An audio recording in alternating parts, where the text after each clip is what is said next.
soluciones a esta crisis del sistema de salud cubano. En 2021, por ejemplo, el gobierno cubano tomó la decisión de liberar de impuestos de aduana, hacer una exención de impuestos de aduana y obligaciones aduanales a medicamentos y alimentos que se importaran como una especie de salida para paliar la crisis, ¿no?, que había de producción de medicamentos, crisis sanitaria en el país en general. Pero bueno, eso provocó que unos meses después pues el gobierno lanzara al mismo tiempo una especie de ofensiva contra la venta irregular de medicamentos que mucha gente estaba importando a raíz de esa medida, ¿no? Fue como una especie de lo apruebo, pero retroceso luego. ¿Crees que, bueno, siguiendo esta lógica de esta solución, que fue una solución parcial, pero que todavía sigue vigente, y que podría, por ejemplo, dar paso a que yo lanzando soluciones al aire, a que se regulara la venta de medicamentos, que la gente importara medicamentos y los vendiera directamente, por ejemplo, tuvieran, no sé, una farmacia privada y cosas así, por supuesto, regulada de alguna manera para que los precios no fueran estratosféricos e impagables, pero igual dando paso a que bueno, siguiera las leyes del mercado y la gente importara medicamentos que quizás son necesarios, que al final en la práctica está sucediendo. O sea, en la práctica eso es lo que pasa hoy en Cuba. Hay un mercado negro inmenso de medicamentos y mucha gente no tenemos datos porque, bueno, sobre este fenómeno no hay estadísticas y no hay datos en Cuba, pero por lo anecdótico y por el amigo del amigo, sabes que cada vez que necesitas un medicamento, lo pides por redes sociales y terminas en un grupo de Telegram o de cualquier otra red social o de Facebook comprando medicamentos. Entonces, por esa línea de las soluciones, ¿qué crees que se podría hacer o te parece? No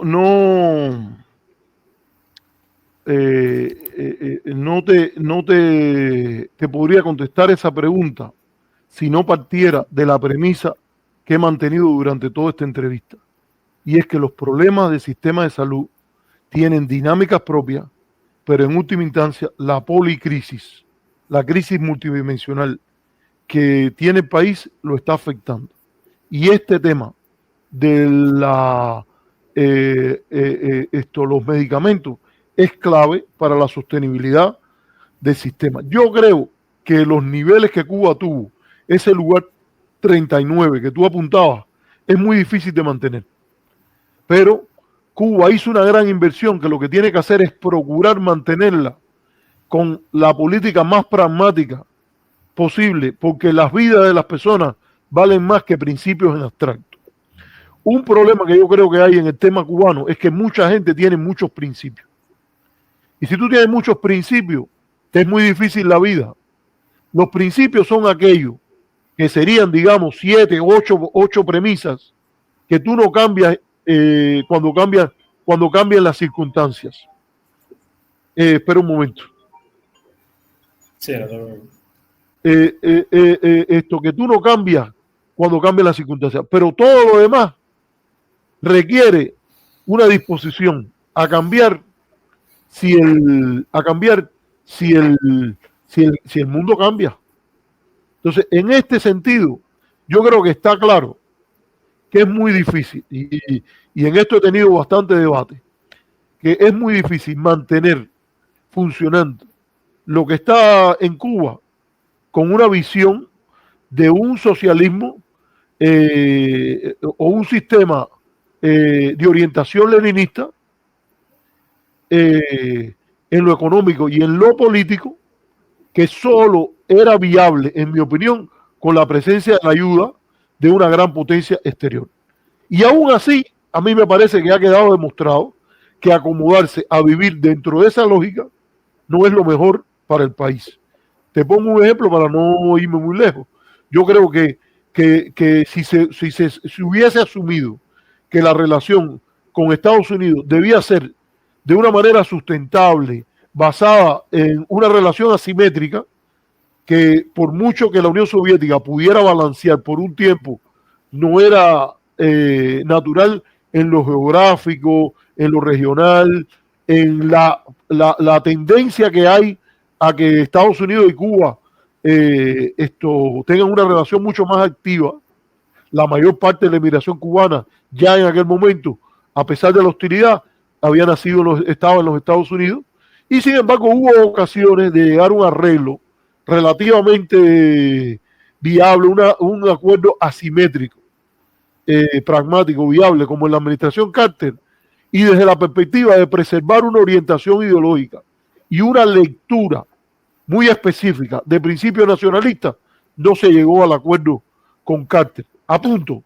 No quiere decir que en la mayoría de los casos esa era la situación. El presidente Carter, para quien trabajé, fue más una excepción que la regla en la política imperial que fue aplicada por Estados Unidos hacia Cuba durante mucho tiempo. Pero hubo oportunidad. Nadie, el que vea los papeles, puede decir que Carter sí tenía interés en llegar a un acomodamiento. Y ciertas maneras de comportarse, de entender el compromiso nacionalista o internacionalista cubano, hicieron más difícil que eso ocurriera. Y el que llevó la voz cantante en eso fue Fidel Castro. Para no queden dudas en eso. Ahora, ¿qué pasa con esto de los medicamentos? Que tiene que ver con el resto de estas cosas. Cuba tiene que pensar un modelo en el cual estas cosas del sistema de salud, la búsqueda de salvar cuantas vidas sea posible, tiene que tener una preocupación por su sostenibilidad. Y la sostenibilidad en lo económico es vital. Para eso yo creo que no hay otro camino que una economía de mercado. Economía de mercado no quiere decir una economía neoliberal.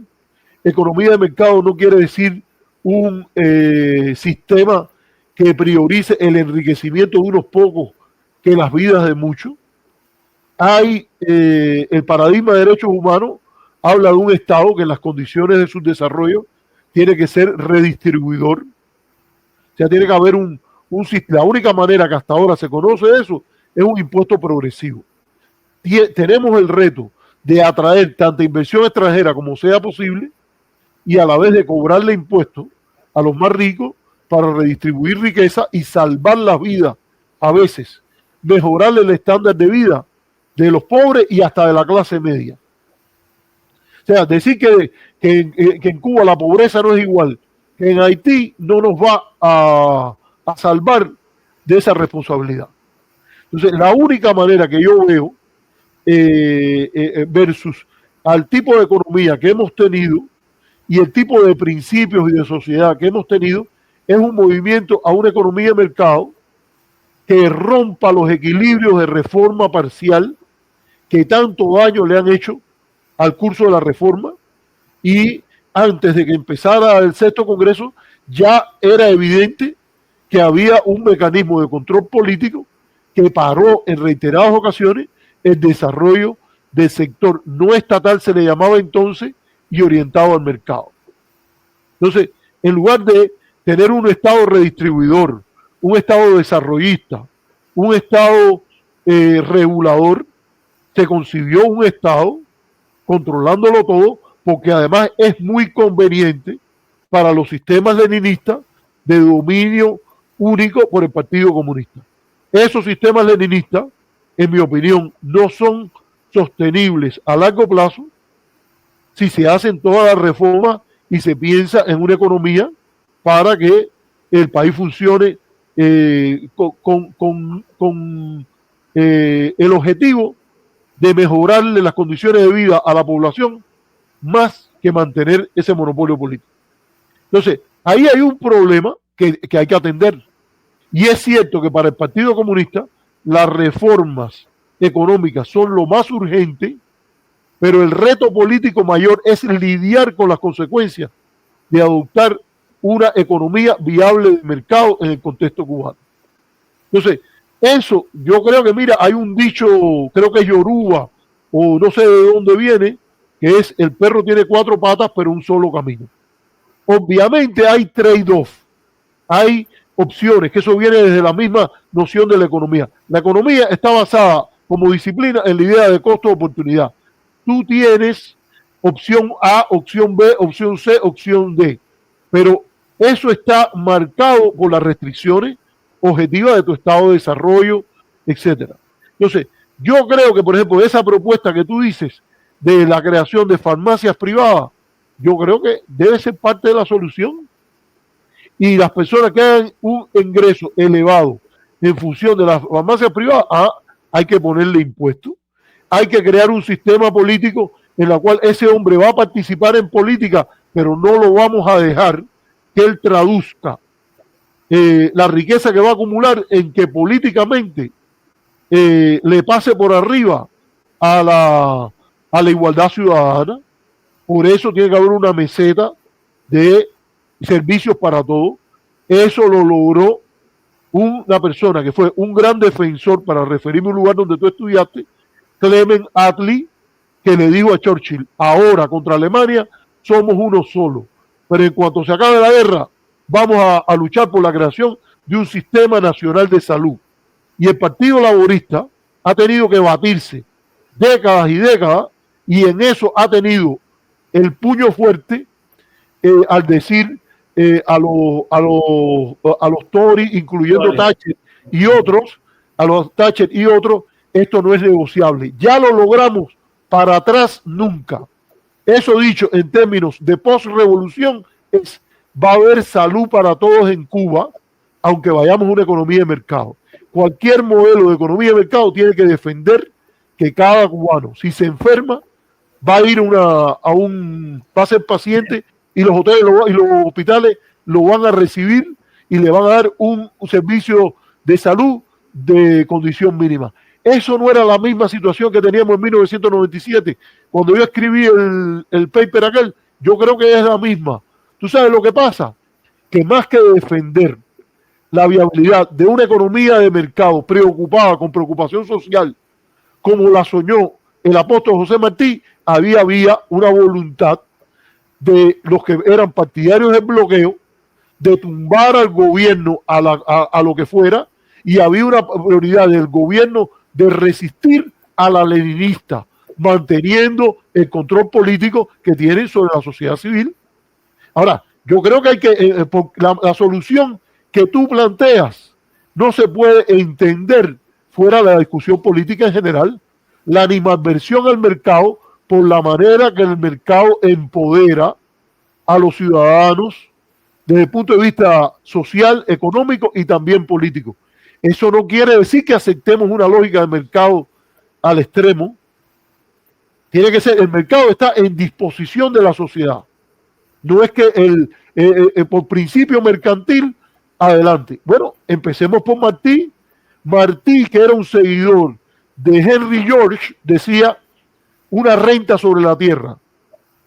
El gobierno es el dueño de la tierra en general, y cada vez que tú uses un pedazo de tierra, tú pagas un impuesto, una renta, sea fértil o no la tierra que tú tienes, o la uses para hacer una casa, o por lo que sea, y eso a qué va, a un presupuesto nacional.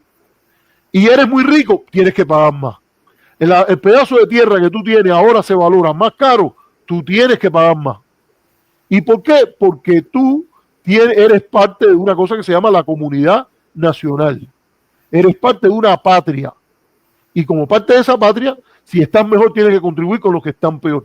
Esto no es un salve de quien pueda y sonamos el tiro, y si Elon Musk le da la gana, se empieza a pagar un salario de $1 y todo lo demás lo mete en acciones para decirle al senador Sanders: mira como yo, con mi capital, hago lo que me da la gana y tú no me puedes controlar. No. Debe ser una política o una sociedad que debe tener políticas a favor de un mercado que funcione bien. Segundo, un mercado que también tenga elementos redistributivos, porque, como lo demuestra cualquier teoría económica, los que tienen un endowment, una base primera, generalmente salen con ventaja. Y no es lo mejor para la comunidad, y hay una cosa que se llama el interés público, que dicta que todos los niños puedan tener una educación mínima. Mira, en Asia se han logrado algunas de esas cosas. En Japón incluso todos los niños van por la mañana a la escuela pública. Tú puedes competir y el papá rico Jorge puede llevar a su hijo a un after school, a una repasadora que es mejor que la que va a llevar Arturo el pobre. Pero el principio de la educación básica, la que ocurre de 8 a 1 de la tarde, es vas a la misma escuela, a la escuela más cercana al lugar donde tú vives. Y hay diferencia, porque obviamente hay barrios donde se vive mejor que en otros, y los padres contribuyen a uno que al otro. Pero en principio la idea de que una mínima plató, una mínima meseta de igualdad es necesaria y que el modelo debe buscarlo, debe tomarse en cuenta. Ahora, ¿por qué? Porque si el principio tuyo es preservar el control comunista de la sociedad, no vas a llegar a ese modelo. Si el principio tuyo es tumbar a los comunistas e instaurar allí a tus preferidos, tampoco vas a llevar a ese objetivo. Entonces, el debate político en torno a estos temas hay que cambiarlo. Y yo creo que no sé, mira, más bien lo que yo creo es que hay factores apuntando para que eso no ocurra naturalmente. Porque en Cuba hay mucha conciencia, que tú le preguntas a la gente y tú le dices, se deben privatizar la salud, y algunos te dicen, yo creo que sí, y todo eso te dice, ¿y tú crees que debemos vivir en una sociedad entre que una persona se muera por falta de atención médica mínima y otros puedan vivir y gastarse dinero en los aviones? Y te dicen aviones privados, y la gente te dice que no es justo. Yo no me he encontrado a alguien de mis compañeros de escuela, ni del IRRI, ni de los Camelitos, el Cotorro, ni de los Camelitos de Villa Clara, ni de la secundaria, y mantengo relaciones con muchos de ellos, que cuando hemos ido a celebrar un aniversario de graduación, o hemos estado en una fiesta, me diga, así con toda la cara, delante de mis otros compañeros, a mí no me importa la vida de los demás, a mí lo único que me importa es que a mí y a mi familia nos vaya bien. Esa ética neoliberal ultranza no existe. Entonces, yo creo que hay que abrirse al mercado. No veo otra opción que una economía de mercado, pero una economía de mercado que tenga un Estado regulador, un Estado desarrollista y un Estado redistribuidor. Y ese modelo estamos cada día más lejanos por las distorsiones que nos traen uno y otro elemento de la polarización. Y te termino diciéndote que no creo que tienen igual responsabilidad. En las relaciones asimétricas, en relaciones internacionales, el grande tiene más responsabilidad que el más pequeño. Y yo creo que aquí el nudo gordiano, el gobierno cubano puede empezar a zafarlo en algunas cosas, pero en última instancia, el que tiene más poder, si realmente actúa con los valores que predica, es la gran democracia norteamericana, que muchas veces no ha actuado basada en sus valores por desviaciones que ha traído relacionadas con la Guerra Fría y después con el importante lobby pro bloqueo o antinormalización que ha existido en la esfera política norteamericana. Bueno, Arturo, la verdad, muchas gracias por tu tiempo. Por una hora y 50 minutos. Te he dado 1 hora y 50 minutos. Muchísimas gracias por tu tiempo, por el análisis que me parece bastante objetivo. Bueno, la imparcialidad yo creo que per se no existe, o sea, siempre uno tiene sus sesgos, pero creo que dentro de lo posible sí eres un analista muy objetivo y justo. Así que de verdad, muchas gracias por todo el análisis, por todos los elementos que me aportaste. Y me queda darte las gracias. No quise hacerlo apurado, y esto ha sido, tus preguntas han sido muy buenas, independientemente si te gusten o no las respuestas que te he dado. Así que hasta la próxima. Vamos a poner el final, y si quieres quedamos un momentico. claro.